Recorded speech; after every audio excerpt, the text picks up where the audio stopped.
ഇത് കേരളത്തിലെ പ്രമുഖമായ ഷോപ്പിംഗ് മാളുകൾ ഒന്നിൽ നടന്ന ഒരു സംഭവമാണ്. കഴിഞ്ഞ ദിവസം 6 വയസ്സുള്ള ഒരു പെൺകുട്ടിയോടൊപ്പം ഷോപ്പിംഗ് മാളിലെത്തിയ ദമ്പതികൾക്കുണ്ടായ അമ്പരപ്പിക്കുന്ന ഒരു അനുഭവമാണ് ഞങ്ങളിവിടെ വിശദീകരിക്കുന്നത്. ഷോപ്പിംഗ് മാളിലെ പ്ലേ ഏരിയയിൽ അവർ നടന്നു നീങ്ങവേ ഒരു ചെറിയ വളവിൽ വെച്ച് 6 വയസ്സുള്ള അവരുടെ കൊച്ചുമകൾ ഒരു നിമിഷം അമ്മയുടെ കയ്യിൽ നിന്നും പിടിവിട്ടു. പൊടും തന്നെ കുഞ്ഞിനെ തിരഞ്ഞ അച്ഛനും അമ്മയ്ക്കും അവളെ കണ്ടെത്താനായില്ല. ഞൊടിയിടയിൽ മാളിലെ ഉദ്യോഗസ്ഥരെയും തുടർന്ന് സെക്യൂരിറ്റികളെയും അവർ വിവരമറിയിക്കുകയും ആ മാളിലെ പ്രധാന വാതിലുകളെല്ലാം തന്നെ അകത്തോട്ടോ പുറത്തോട്ടോ കടക്കാൻ കഴിയാത്ത രീതിയിൽ സെക്യൂരിറ്റികൾ ബ്ലോക്ക് ചെയ്യുകയും ചെയ്തു.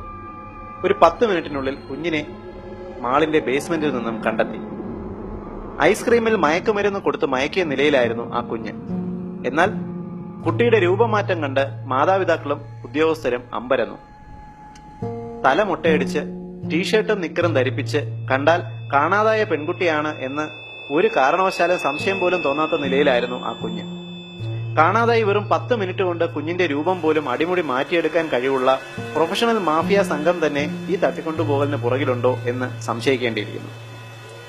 നിയമ നടപടികൾക്ക് മുതിരാനോ മാധ്യമ ശ്രദ്ധ നേടാനോ തട്ടിക്കൊണ്ടുപോകലിന് ഇരയായ കുട്ടിയുടെ മാതാപിതാക്കൾ തയ്യാറല്ലാത്തതിനാൽ ഈ സംഭവം നടന്ന സ്ഥലമോ തീയതിയോ പ്രസിദ്ധീകരിക്കുവാൻ ഞങ്ങൾക്കും നിർവാഹമില്ല. എന്നാൽ ഈ സംഭവം നമുക്ക് തരുന്നത് ഒരു വലിയ മുന്നറിയിപ്പാണ്. നമ്മുടെ പിഞ്ചു കുഞ്ഞുങ്ങളെ ആരുടെയൊക്കെ കഴുകൻ കണ്ണുകൾ ആരും അറിയാതെ പിന്തുടരുന്നുണ്ട്. ഒരു നിമിഷത്തെ അശ്രദ്ധ മതി ഒരു വലിയ ദുരന്തമുണ്ടാകുവാൻ. സൂക്ഷിക്കുക.